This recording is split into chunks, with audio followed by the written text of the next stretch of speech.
सचिव श्री बाप्तू साहब के हाथ इसको समर्पित करते हैं।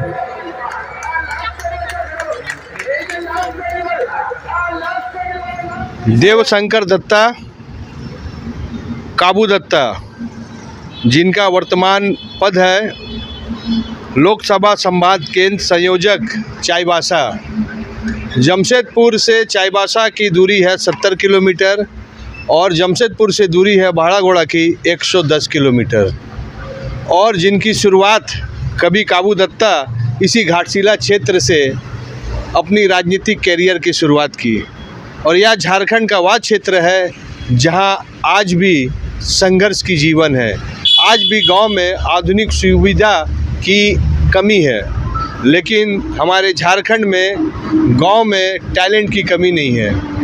एक बच्ची जिनका नाम इनके माध्यम से लिया जाएगा, उनको काबू दत्ता ने जैसे ही पेपर में पढ़ा कि वह बच्ची झारखंड की टॉपर है, उन्होंने तब से उनके मन में था कि मैं इस बच्ची के घर में जाकर उनको कुछ न कुछ आर्थिक सहयोग दूंगा। तो वर्तमान में हम जिस जगह में खड़े हैं वह भाड़ागोड़ा है। जमशेदपुर से इसकी दूरी 110 किलोमीटर है और नेशनल हाईवे NH-33 में काबू दत्ता उनको बच्ची के जो गार्जियन है वो भी नहीं आए, बच्ची भी नहीं आए, क्योंकि बच्ची को अभी पूरा ध्यान है एग्ज़ाम में।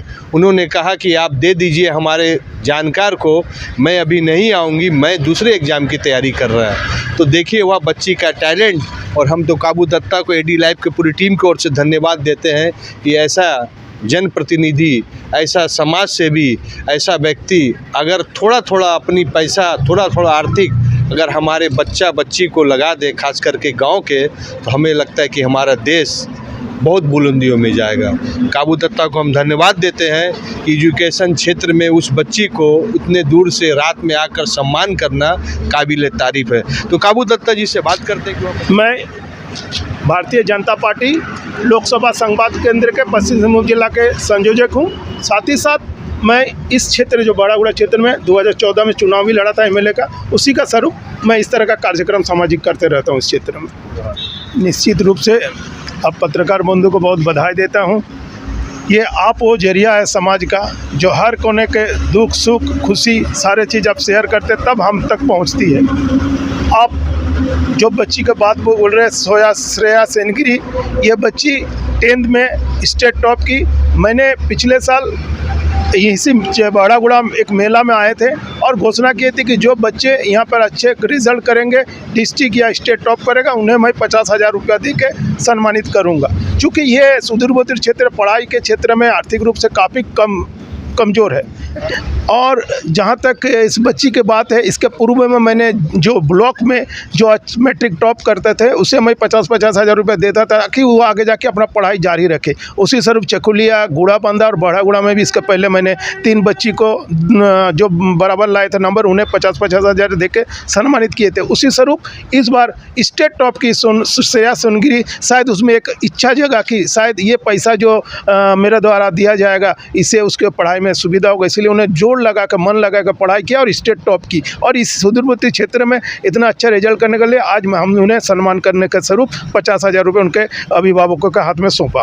क्या वो बच्ची सरकारी स्कूल से थी कि प्राइवेट स्कूल से थी? सरकारी स्कूल से की। तो ये काबू दत्ता एजुकेशन में इतना आपको इंटरेस्ट कैसे हुआ? क्या आप भी एजुकेशन के लिए बहुत गरीबी को देखे हैं क्या? ये मैं एक बात शेयर करना चाहता हूँ। बचपन में मैंने ये ऑनेस्टली बात बता, एक नेता के हिसाब से नहीं बता रहा हूँ, मेरी माँ से मैंने एक आर्टेक्स का पेन उस समय मांगा थे।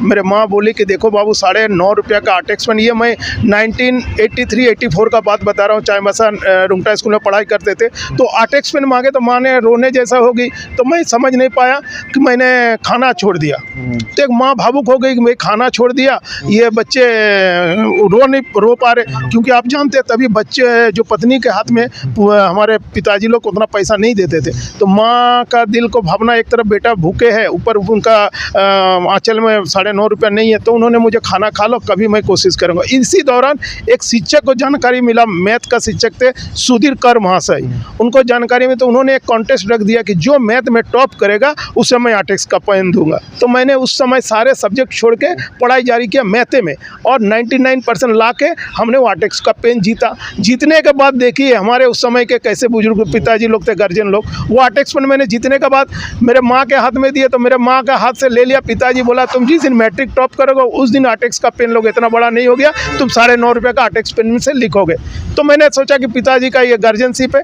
आज उसी स्वरूप मैं सोचता हूँ कि अपना जो एक्स्ट्रा पैसा है, देखिए समाज में अगर आदमी चाहेगा नशा का से दूर करके जो फालतू पैसा का बर्बाद ना करके अगर इस तरह का बच्चे को प्रोत्साहन देने का काम करें, निश्चित रूप से हमारा जो इच्छा, हमारा जो भावना हम सब होगा उसके अनुरूप ये समाज तैयार होगा। इसी का स्वरूप शिक्षा का क्षेत्र में चाहे स्वास्थ्य का क्षेत्र में मैं इस तरह का काम करते रहता हूँ। देखिए, काबू दत्ता का सोच को सम्मान है। काबू दत्ता भी वही स्टूडेंट है जो गरीबी से पढ़ते हुए आज इस जगह में पहुँचे हैं और उस गरीबी को वह भूले नहीं है। हर समस्या का एक ही समस्या समाधान है कि आप शिक्षा में मन मुताबिक पढ़िए। आज के डेट में बहुत लोग हैं पैसा बैंक में रखते हैं, धंधा में रखते हैं, घर बनाते हैं, टाइल्स लगाते हैं, लेकिन उस अपने दिन को भूल जाते हैं। काबू दत्ता उस बच्ची को सम्मान नहीं किए। काबू दत्ता अच्छे स्टूडेंट में गिनती आते थे, ज़िंदगी को चैलेंज लिया और क्यों नहीं हो सकता है। जो बच्चे को उनकी माँ पेन खरीद के नहीं दे सकती है वह दर्द को समझे और वह बच्चे पेन भी लिए और आज इनके पास भगवान उतना शक्ति दिया है कि अपने जैसे बच्चे को ज़रूर खोजते हैं कि उसको हम कुछ न कुछ सहयोग करें। और ये समाज के लिए बहुत बड़ा आदर्श है कि आप कम से कम उस बच्चे को ज़रूर सम्मान कीजिए, क्योंकि बच्चे जब टैलेंट होते हैं तो वह घर के नहीं होते हैं, वह परिवार के नहीं होते हैं, वह शहर के नहीं होते हैं, वह जिला के नहीं होते हैं, वह तो देश के बच्चे होते हैं। तो यह काबू दत्ता का सम्मान उस बच्ची को जाता है और उस देश को जाता है जो टैलेंट को सम्मान करते हैं। एडी लाइव का वीडियो को लाइक कीजिए, चैनल को सब्सक्राइब कीजिए। एडी लाइव को पूरी टीम की ओर से सभी को धन्यवाद। जोहार।